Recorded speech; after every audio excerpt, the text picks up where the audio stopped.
Pour rétablir son équilibre perdu, ou pour éviter de le perdre, on utilise des appuis sur l'eau avec la pagaie. Il y aurait beaucoup à dire sur la manière correcte d'effectuer ces appuis.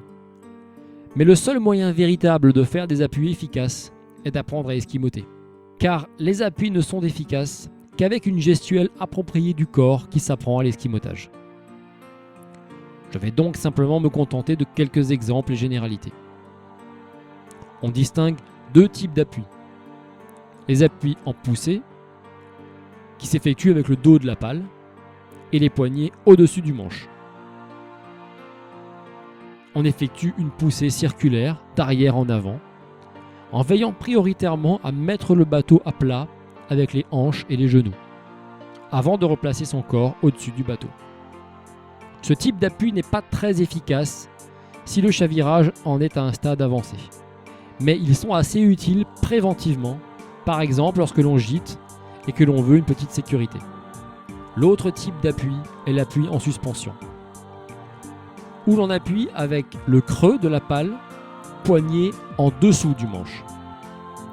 C'est le meilleur appui de sauvetage en cas de déséquilibre avancé.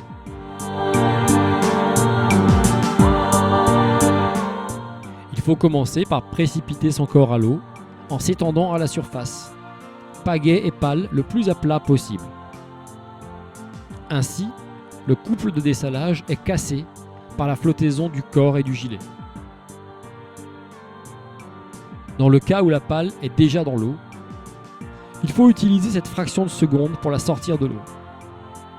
C'est alors que l'on utilise l'appui pour redresser le kayak avec les genoux, puis on hisse le corps en se penchant sur l'arrière ou l'avant, afin de minimiser la force d'appui nécessaire.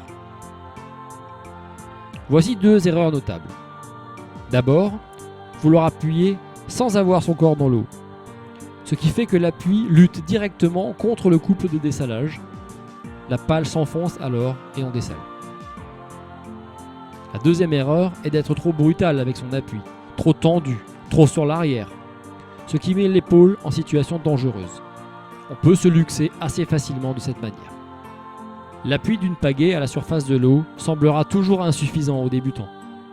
Mais avec un peu d'aisance, on peut en fait rester indéfiniment couché à la surface de l'eau en maintenant un léger appui en godille.